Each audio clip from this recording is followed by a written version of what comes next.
नमस्कार। चलिए आज सफर करते हैं डॉक्टर एपीजे अब्दुल कलाम की जिंदगी की कहानी में, उनकी आत्मकथा विंग्स ऑफ फायर के जरिए। ये बस एक इंसान की कहानी नहीं है, बल्कि ये कहानी है सपनों की, नाकामियों की और किस्मत की। डॉक्टर कलाम के ये शब्द असल में उनकी पूरी जिंदगी का सार हैं कि हम सबके अंदर एक आग होती है, जरूरत है तो बस उसे पहचानने की और उसे उड़ने के लिए पंख देने की। तो हर बड़ी कहानी की तरह इसकी भी एक शुरुआत है। कलाम साहब की कहानी शुरू होती है तमिलनाडु के एक छोटे से टापू, एक द्वीप शहर से। एक ऐसी दुनिया जिसने उनके किरदार और उनके सपनों को गढ़ा। साल था 1931 और जगह थी रामेश्वरम। कलाम साहब का बचपन गुजरा इसी घर में।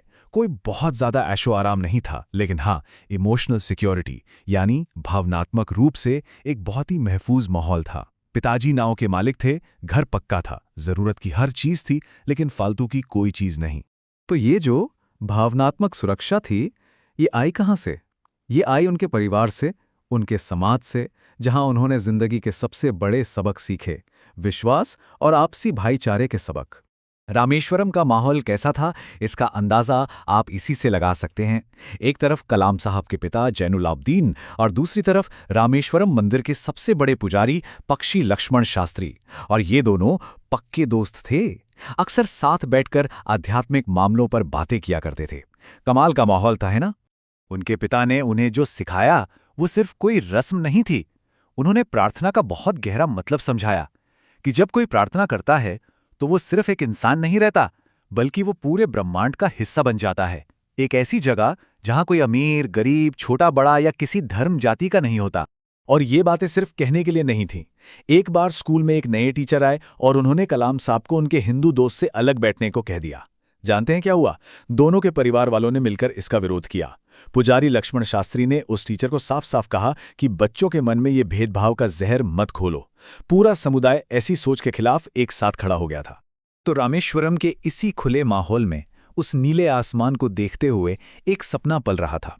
एक ऐसा सपना जो कलाम साहब की जिंदगी का सबसे बड़ा मकसद बनने वाला था, उड़ने का सपना। वो घंटों तक पक्षियों को उड़ते हुए देखते थे।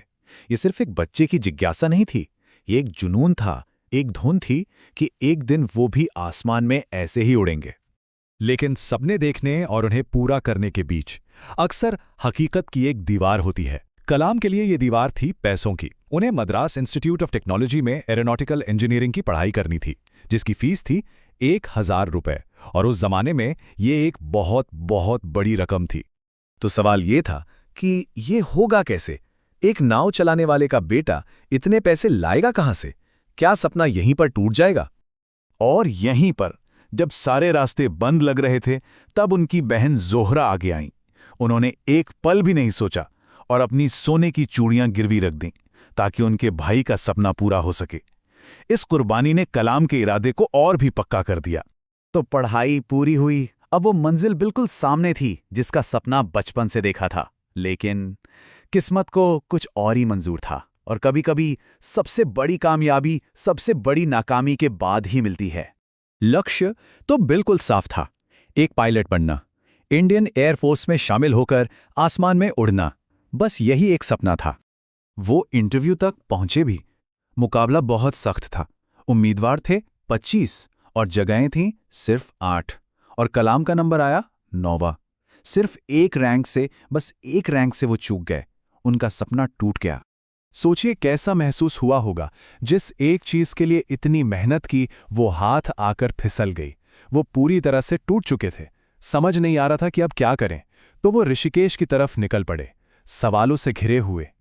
और वहीं ऋषिकेश में उनकी मुलाकात हुई स्वामी शिवानंद से। और स्वामी जी ने जो कहा उसने सब कुछ बदल दिया। उन्होंने कहा, इस नाकामी को भूल जाओ, ये जरूरी थी ताकि तुम अपनी असली मंजिल तक पहुंच सको। इस नई सोच के साथ कलाम वापस लौटे। एक रास्ता बंद हुआ था तो क्या हुआ, शायद कोई दूसरा रास्ता, कोई बड़ा रास्ता उनका इंतजार कर रहा था। उन्होंने दिल्ली में रक्षा मंत्रालय के एक विभाग में नौकरी शुरू की। सैलरी थी 250 रुपये महीना। हाँ, ये एयरफोर्स के पायलट की नौकरी तो नहीं थी, पर यह एक नई शुरुआत जरूर थी। और यहीं पर किस्मत ने उन्हें उड़ने का एक और मौका दिया, लेकिन जरा अलग अंदाज में। उन्हें एक छोटी सी टीम का लीडर बनाया गया जिसका काम था भारत का पहला होवरक्राफ्ट डिजाइन करना। उन्होंने उसे नाम दिया नंदी। पर यह काम बिल्कुल आसान नहीं था। टीम के पास न ज्यादा पैसे थे न अनुभव, और तो और कई बड़े अधिकारी उनका मजाक उड़ाते थे। कहते थे कि ये लोग तो बस एक नामुमकिन सपने के पीछे भाग रहे हैं। पर कलाम साहब कहाँ हार मानने वालों में से थे। उन्होंने और उनकी टीम ने दिन रात एक कर दिया और आखिरकार वो दिन आया जब उन्होंने उस वक्त के रक्षा मंत्री वीके कृष्ण मेनन के सामने होवरक्राफ्ट को उड़ाकर दिखाया। और पता है क्या, वो सच में उड़ गया। ये एक जबरदस्त जीत थी। और इसी एक उड़ान ने सब कुछ बदल दिया। भले ही होवरक्राफ्ट का प्रोजेक्ट बाद में बंद हो गया, लेकिन इसकी कामयाबी ने एक बहुत बड़े इंसान का ध्यान खींचा, डॉक्टर विक्रम साराभाई, जिन्हें भारत के स्पेस प्रोग्राम का पिता कहा जाता है। बस वहीं से कलाम को इनकोस्पार्स से इंटरव्यू के लिए बुलावा आ गया। तो देखा, एयरफोर्स में पायलट ना बन पाना ही उन्हें उनकी असली मंजिल, उनकी असली किस्मत यानी रॉकेट साइंस की तरफ ले आया। तो कलाम साहब की कहानी यही सिखाती है कि कभी-कभी नाकामी ही हमारी किस्मत का असली रास्ता होती है। उन्होंने तो सिर्फ अपनी ही नहीं बल्कि पूरे देश की उम्मीदों की आग को पंख दिए। अब सवाल यह है कि हमारे अंदर जो आग जल रही है उसे उड़ने के लिए पंख कैसे दिए जाएंगे?